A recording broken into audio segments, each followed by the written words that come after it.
All right, everybody. Hello. And apparently my camera is being used somewhere. I don't know where exactly on my computer it's being used, but I cannot find it. So unfortunately, I cannot show my face. I should have restarted my computer, which is actually not even a big deal because I'm actually going to be sharing my screen tonight because this is one element that I am bringing to the table when it comes to having a little bit more strategy for you guys, a little bit more what's the word I'm looking for? Structure. And so this one I wanted to bring a little bit more strategy when it comes to nutrition.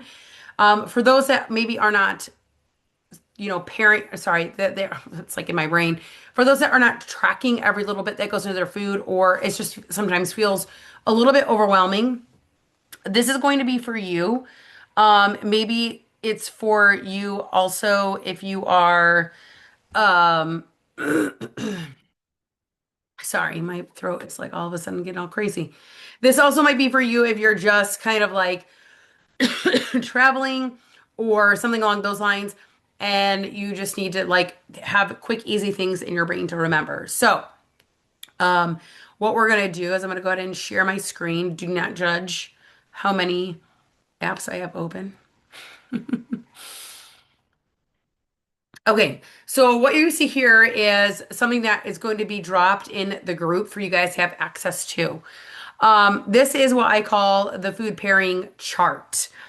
And the reason that I think food pairing is underrated is because a lot of times we often hear or say, I can't eat that. It spikes my blood sugar. I have to do this. I never feel full.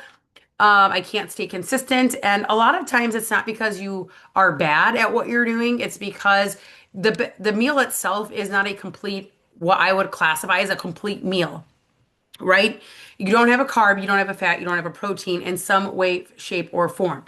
So oftentimes when the protein is too low, or we don't have a complete meal, the meals don't include the right mix of nutrients to give us those satisfying things that we need, like to feel full, for our nutrients to do what they're supposed to do. That will often leave us feeling hungry, feeling snacky, being irritable, or like being out of control. And it's like, oh, I opened up, I had one and I couldn't stop. Stuff like that, because a lot of times, whether that's a hunger cue problem or something along these lines, where it's just like we're not getting enough. Like, what did my previous meal look like before I started eating those Oreos? We're just not getting a complete meal. So this chart hopefully is going to help you kind of pair foods and or in meals in a realistic way so that you guys can be on the go or moving. You have different moving pieces, or you're just starting to learn what to do, and you can start pairing your food this way. So you can build any kind of meal with a protein and a carb, a protein and a fat, and a protein and a produce. Okay. So obviously you can tell that the protein is the anchor here, right? The protein is like the big piece, right?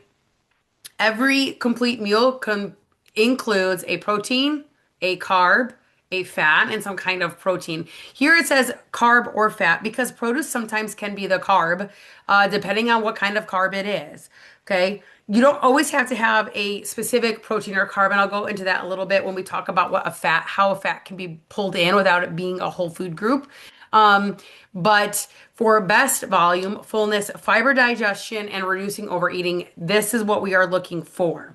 So what does this look like? When we are trying to pair a protein and a carb together, this is going to be really good for needing energy on days that you're super active, maybe your first meal, and maybe also your pre and post workout meals if you're building your meals around your workout schedule. I don't have a lot of clients that do that, but if that's you and you're coming in and you're just looking at this training or getting this training, boom, there you go. Okay. So you can pair any high protein source with any carbohydrate. So you'll see here, I put a list of common things: chicken and rice, turkey and potatoes, but you could also do turkey and potatoes and chicken and potatoes, or whatever else, right? Ground beef and pasta, chicken and pasta, salmon and rice, salmon and potatoes. You see, you can constantly change these out. Tuna with crackers, cottage cheese with fruit, yogurt, granola, protein shake with some kind of side of toast, egg whites with oats, tofu and rice. You get the idea. Okay. Why does this work so well? We need to understand that the carb is obviously going to spike our insulin, which is normal. This should happen. How high that spike goes and how long it stays becomes the problem. And when we pair a carb and a protein together, we give the carb a job. The carb's job is to be a transporter for the protein. It is a mover.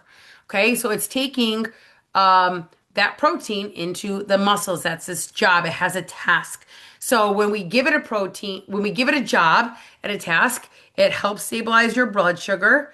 The carbs are going to give you energy, and this is also going to help your cravings stay low. Now, here we go for a protein and fat pairing. And where we can bring in fats that aren't necessarily a meal is some kind of oil that gets like this one here, like drizzled on things. Or something along those lines. So high protein and fat would be chicken and avocados, salmon and olive oil, although salmon's already pretty high in fat, but could be the case. Turkey and cheese, tuna and mayo, cottage cheese and nuts, Greek yogurt and nut butter. You could also higher fat is also going to be typically some kind of granola, depending on what's in it, could be that as well.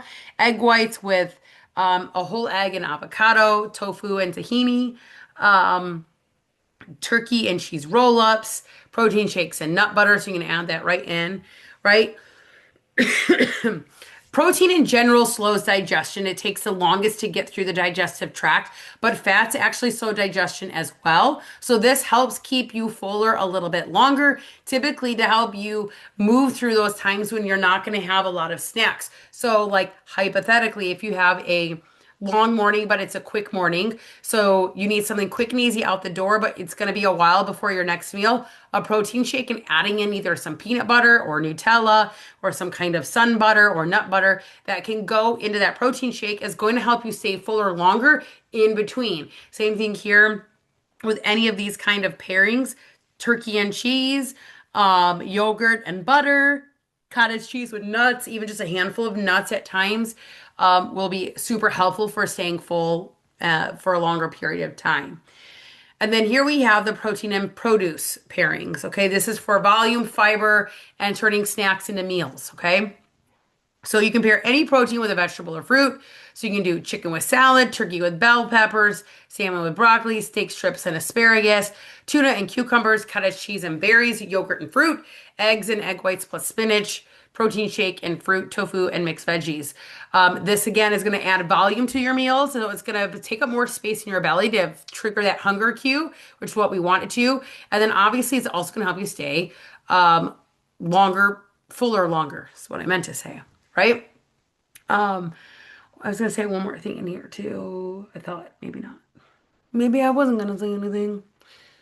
Never mind. Never mind. Never mind. All right. So this is where we can do some plug and play meal examples. These are a lot of times I talk about my bowls of shit where I take a protein, carb, and fat and I just plop it in a bowl, then call it good, right? So here we go. We can have chicken, rice, veggies, okay? And you can change these out. You can change your vegetables. You can change the seasoning that you put in it, all the good stuff. You can do a protein and fat lunch plate. So salmon, avocado with a salad. So you have protein is the salmon, the fat's the avocado, the produce is a salad, right? We have protein, granola, and berries. This is a very common one. Instead of granola, you could also use some kind of drizzle of nut butter if that is something that sparks your fancy. Here's a quick snack pairing, which is cottage cheese and fruit. Some on the go ideas would be like turkey slices, crackers, and an apple. Right? Do you see how that pairing, they all kind of go together? You have a protein, a fat, and then some kind of produce. Then we have a protein, a carb, and a produce. So you can see how the protein is the anchor, and then we kind of put in something with it.